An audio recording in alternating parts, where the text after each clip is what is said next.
Hello everyone, I Lieutenant Shubham Pratap Singh, Assistant Professor in School of Management, Babu Banarsidass University, Lucknow. So I'm going to cover the various important topics of financial accounting in this video lecture. The topics are what is the account, classification of accounts, and golden rules of accounting and methods of accounting. So these are the some important topics which will be very important for recording the business transactions in our books of accounts.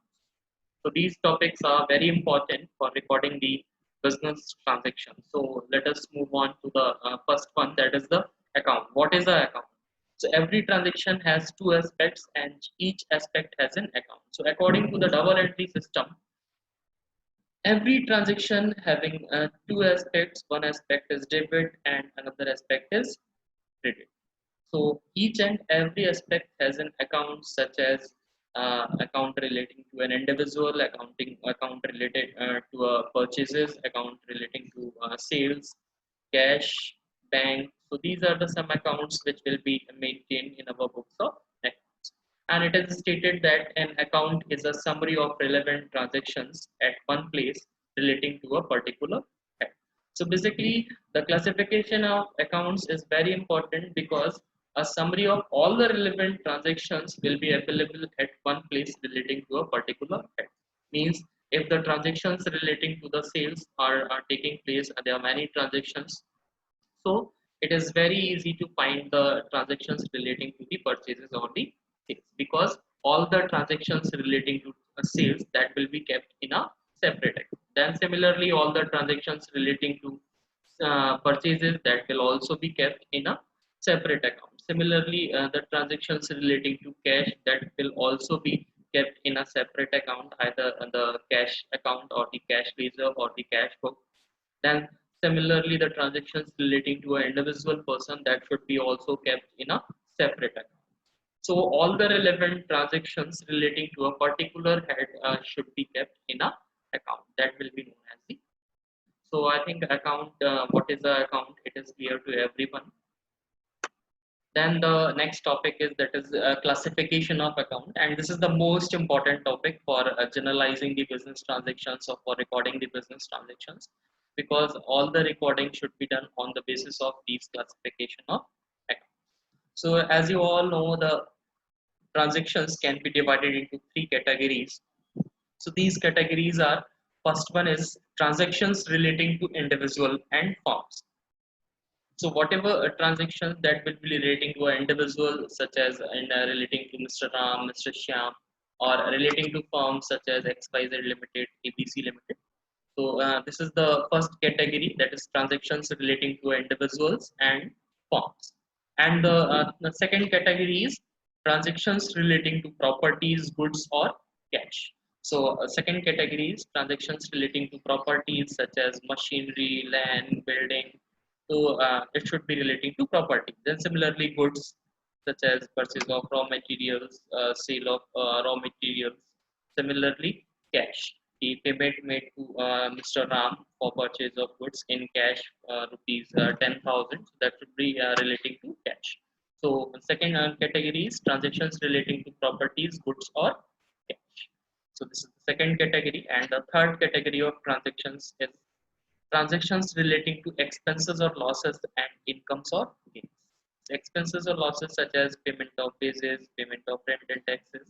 Then incomes are the incomes or transactions relating to incomes or gains, such as rent receipt, commission receipt. So these are the some transactions relating to incomes or gains. So the third category is transactions relating to expenses or losses and incomes or gains. So basically, these three categories are very important for classifying the accounts. So according to these categories, we will classify our accounts. So therefore, accounts can also be classified into personal account, real account, and the nominal account. So these are the three classification, that is personal, real, nominal, on the basis of these three categories of transactions. So the classification may be illustrated in the next slide. I will show you the classification of accounts in the next slide. So here you can see accounts. So accounts are classified into two, that is personal account or impersonal account. As you can see, personal account relating to an individual, relating to an artificial person, relating to a representative, and impersonal account that will relating to a asset or expenses or losses or incomes and gains. So these are known as the impersonal account. So here the first is personal, that will be relating to a person, and personal account that will not be relating to a person. So personal means जो एक personal और एक individual से related हो, और impersonal जो कि एक individual और एक person से related. So personal account is further classified into two: natural persons, artificial persons, representative persons, and impersonal is further classified into two, that is real, nominal, and real is further classified into tangible account and intangible account. Okay. So I will discuss in detail all these classification of accounts in upcoming slides. So let us move on to the personal account. So what are the personal accounts? So the account which relate to a person, relate to persons. So any account which will be relating to various persons, maybe it is a natural person, artificial person, representative person. So अगर कोई भी account natural person से such as Ram, Shyam, Mohan, artificial person like a company name that is XYZ Limited, ABC Limited, then the representative person such as salary account, prepaid insurance account, that will be representing a person. So these are the some classification of the personal account. So any account which will be relating to persons will be known as the personal account. Maybe person is a natural person, artificial person, or the representative person. So personal account I think आप लोगों को clear होगा. Then the first classification of personal account is natural persons. अब natural persons क्या होते हैं? Accounts which relate to individuals. Individuals means physical existence of an individual. For example, Mohan, Shyam. Examples are mentioned. I've already mentioned Ram. So these are the natural persons which will have a physical existence, or they will have a physical existence. Than the artificial persons. So artificial persons will not have a physical existence. So accounts which relate to a group of persons or firms or institutions. So a group of persons or firms or institutions will be kept in artificial persons. So for example, HMD Limited, XYZ Limited, Indian Overseas Bank, Life Insurance Corporation of India, and Cosmopolitan Club, etc. These are the some specific examples of artificial persons that will be created by law. So as you all know, the characteristics of companies is an artificial person created by law. So artificial person means a person which will be created by law. And the representative person, accounts which represent a particular person or group of persons. So any account which will be representing a particular person, a particular individual or group of persons or group of individuals, these are known as the representative person. So for example, outstanding salary account, prepaid insurance account, etc. So these are the some examples of the representative persons. So it's all about the personal account. So I will move on to some impersonal accounts. So impersonal accounts are those accounts which are not personal account, or which are not relating to a person, maybe artificial person, artificial person, natural person. So these are the some personal accounts. So अगर हम personal accounts की बात करें, so वो सारे account which are not relating to a person or not relating to a individual, that will be known as the impersonal account. So this is further divided into two types, that is real account and the nominal account. So first one is the real account. So real accounts are those accounts which are relating to properties and assets which are owned by the business concern. So it will be relating to properties and assets which are owned by a business concern, such as land, building, plant, machinery. So these are the some accounts which will be owned by the business concern. So as you all know, the real accounts is further classified into two, as I have already earlier discussed in the classification of accounts or in the diagram of classification of accounts. So real accounts is further classified into tangible and intangible accounts. So tangible accounts are those accounts where we can where they have a physical existence or we can touch it, feel it, and the intangible accounts where they don't have a physical existence. Intangible accounts are those which don't have a physical existence. For example, land, building, plant, machinery. So these are the some accounts which will be uh, having a physical existence, or these are the tangible accounts. But the goodwill is an intangible account, but it will be classified under real accounts. Similarly, patents, copyrights. So these are some other examples of the intangible accounts. So I think real account is clear to everyone, which will be relating to properties and assets which are owned by the business concern. Means all the properties and the assets of a business will be taken in real account as a intangible or tangible. So these are the some examples are also given. Then the next is nominal account. So the nominal accounts do not have any existence, form or shape.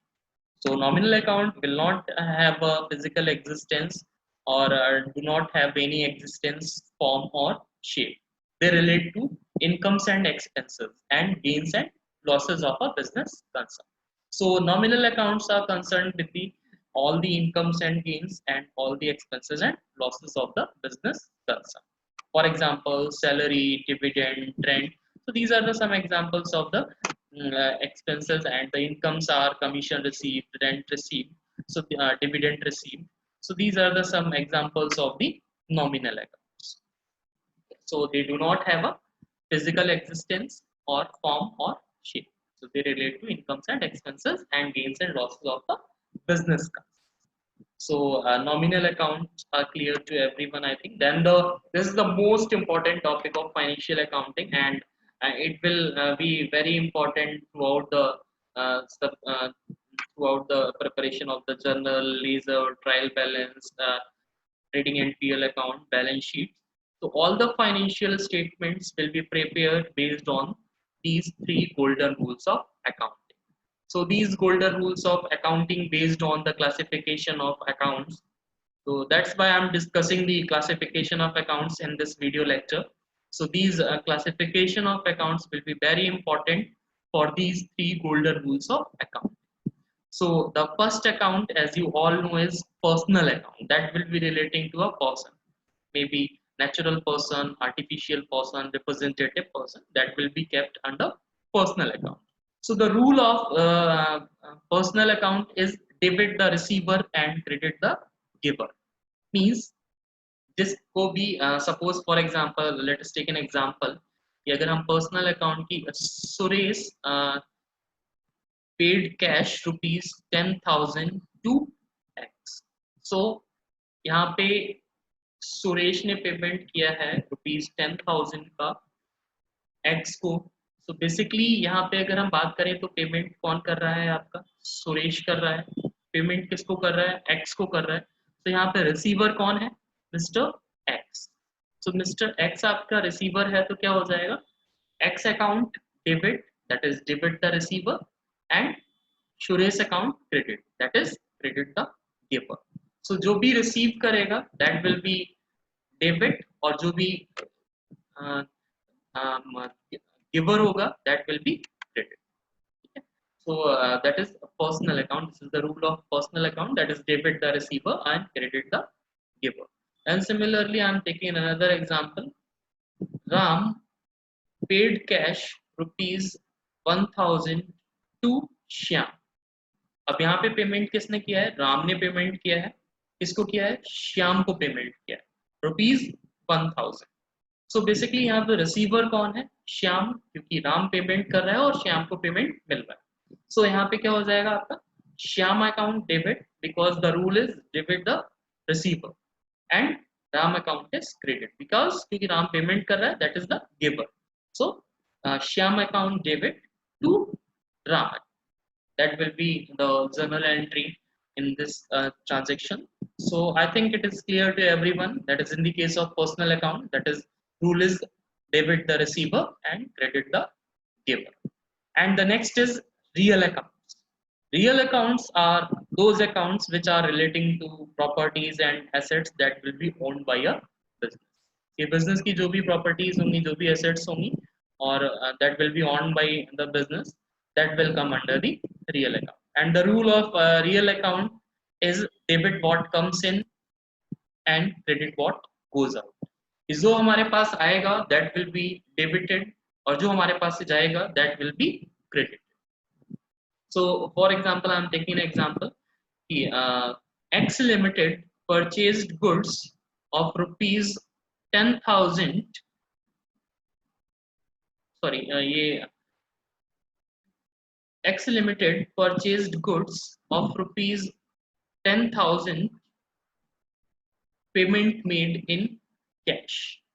So X ने जो है goods purchase की है 10,000 की और उसका payment इसने cash में किया है. Then debit what comes in. तो हमारे पास क्या आएगा जब हम परचेज करेंगे तो हमारे पास क्या आएगा गुड्स आएंगी. So purchases account debit to हमारे पास से जाएगा क्या cash. So to cash. So purchases account debit to cash account. That is debit what comes in and credit what goes out. क्योंकि हमारे पास क्या आ रहा है हमारे पास गुड्स आ रही हैं और जा क्या आ रहा है हमारे पास से cash. So debit what comes in and credit what goes out. Then the another example is X Limited sold goods for rupees 20,000. अब यहाँ पे सेल है आपकी कितने की 20,000 रुपीज. सो अगर आप सेल करेंगे तो आपको क्या मिलेगा आपको कैश मिलेगा और आपके पास से जाएगा क्या जो भी गुड्स आप सेल कर. सो बेसिकली यहाँ पे आपके पास क्या आ रहा है cash. So debit what comes in. So cash account debit to sales account. So that will be also an example of real account or the rule that is debit what comes in and credit what goes out. So purchase के case में हमारे पास क्या आ रहा था goods आ रही थी और कैश हमारे पास से जा रहा था. तो हमने क्या किया purchase account debit to cash account. But sales के केस में हमारे पास से क्या जा रहा है गुड्स जा रही हैं और हमारे पास कैश आ रहा है. So debit what comes in that is cash account debit to sales account. So this is an example of the real account. And then last one is nominal account. So nominal account के case में जो rule होता है आपका that is debit all expenses and losses and credit all profits and gains or all incomes and gains. So यहाँ पे जो भी expenses और losses होंगे उन सभी को हम debit करेंगे और जो भी आपके incomes और gains और जो भी profits और gains होंगे that will be credited. So in this case I am taking an example कि suppose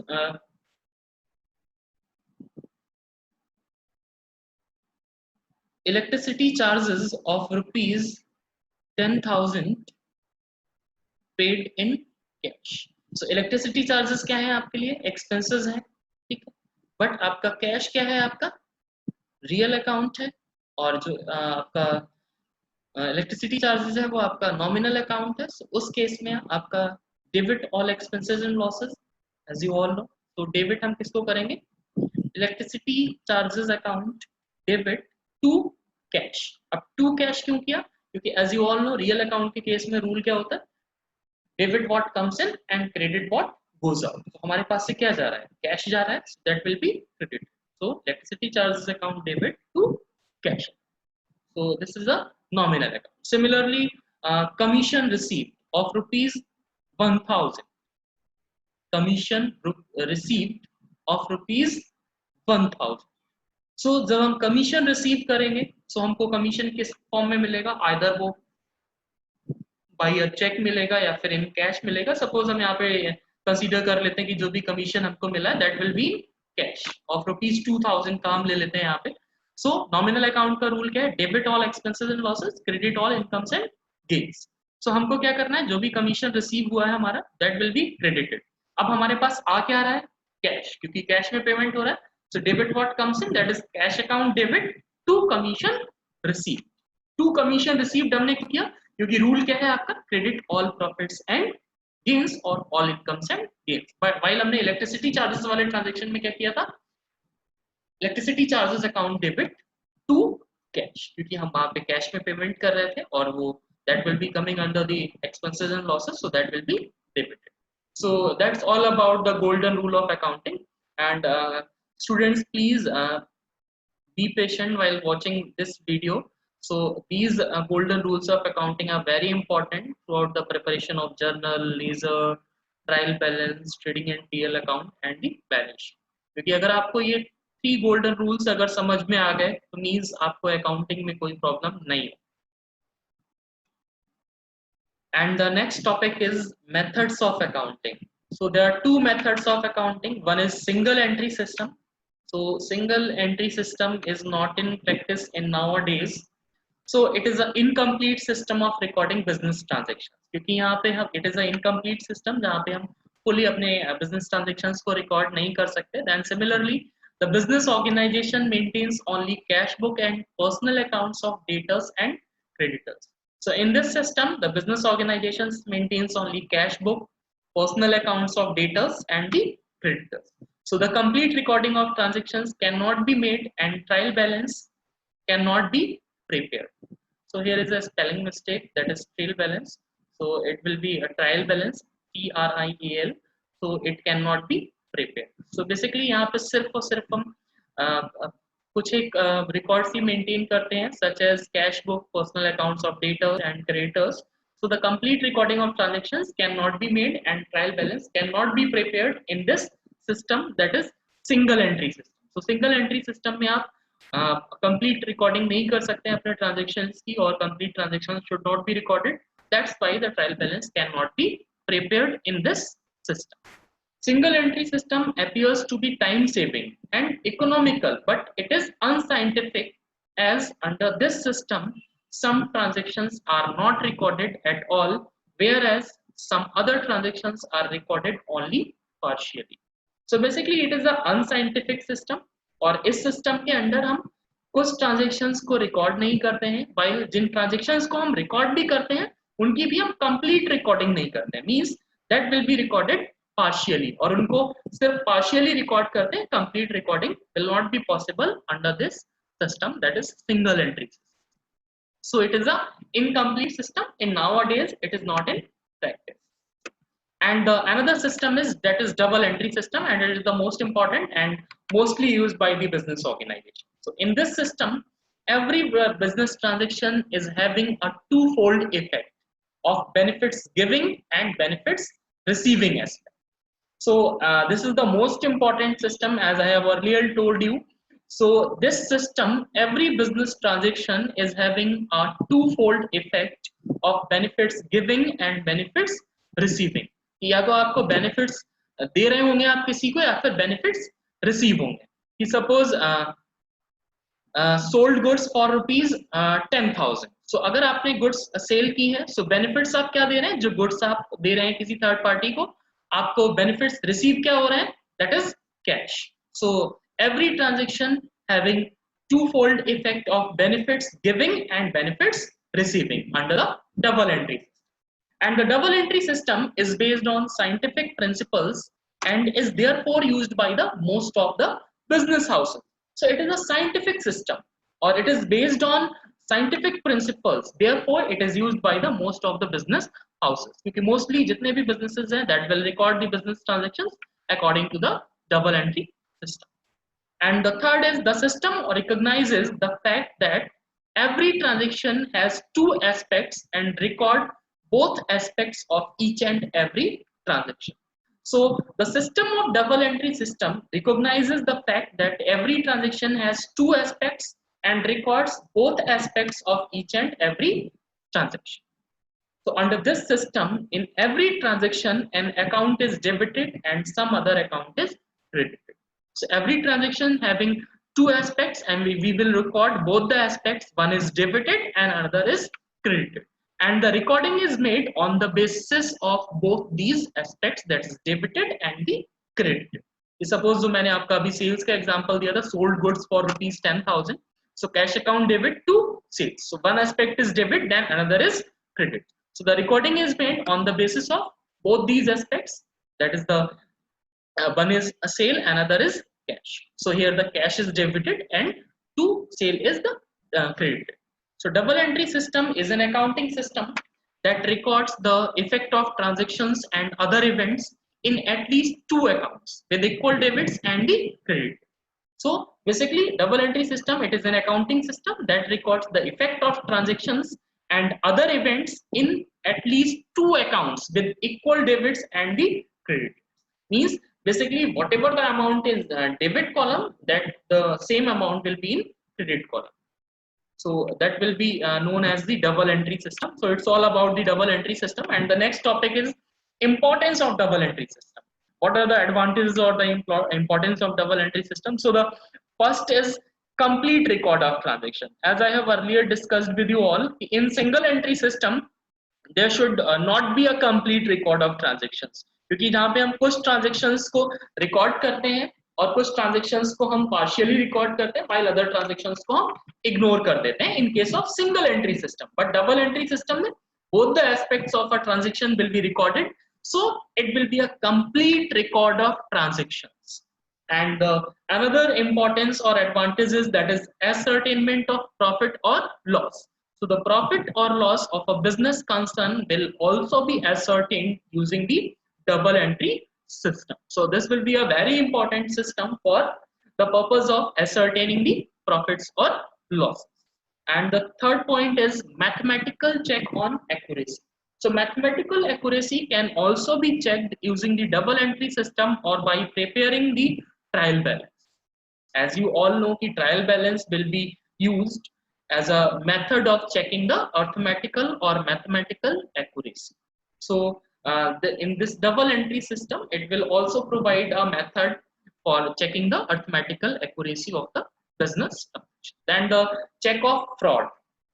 So fraud can also be checked using the double entry system, and the ascertainment and knowledge of financial position of the business.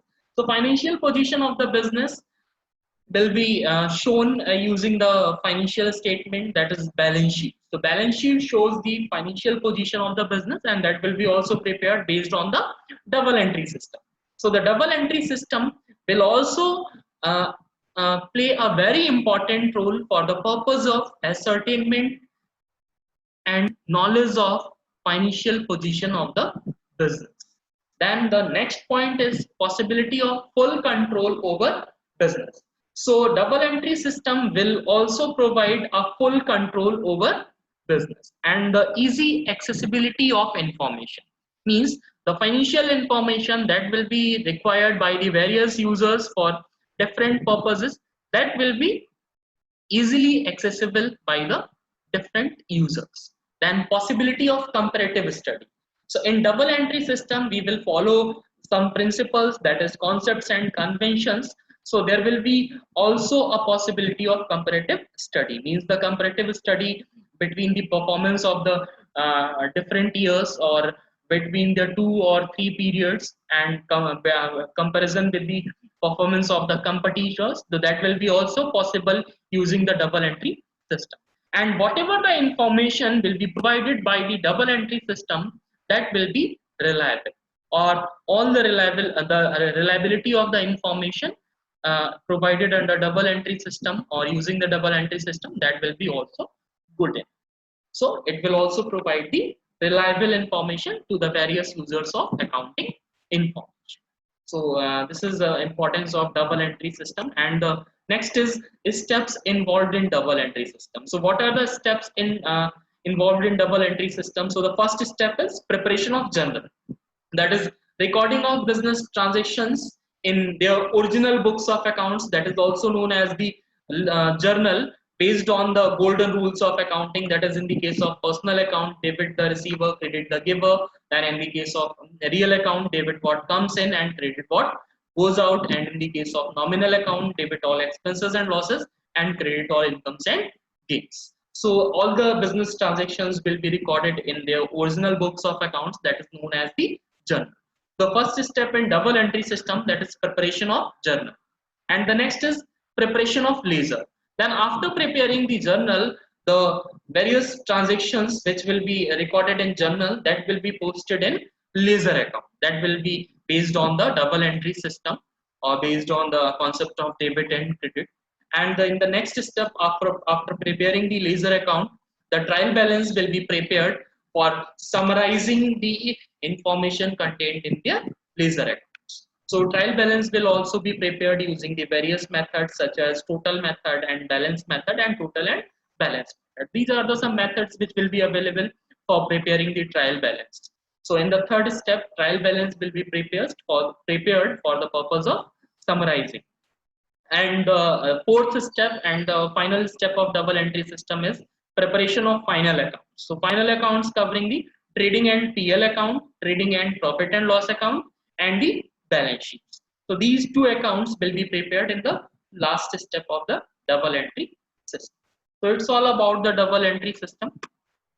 Thank you everyone. That's all for this video lecture. We will meet again in next one.